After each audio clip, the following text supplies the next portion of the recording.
ఈరోజు మీకు ఒక మాట తెలుసా, సాతాను నిన్ను చూసి ఎంత కులుకుంటున్నాడో. ఎందుకు?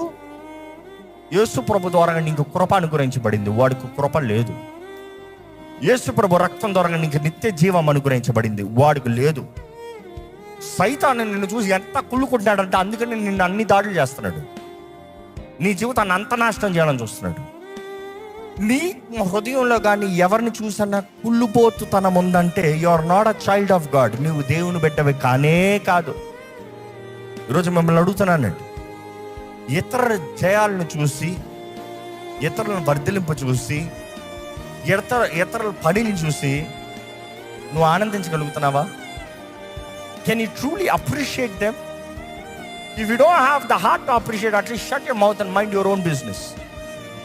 నీ జీవితాన్ని చూసుకో, నీ పనిని చూసుకో. అరే వాడు బాగుపడతారా, నేనేంట్రా ఇలాగ ఉన్నాను, నేనే కష్టపడాలి అని చూసుకో.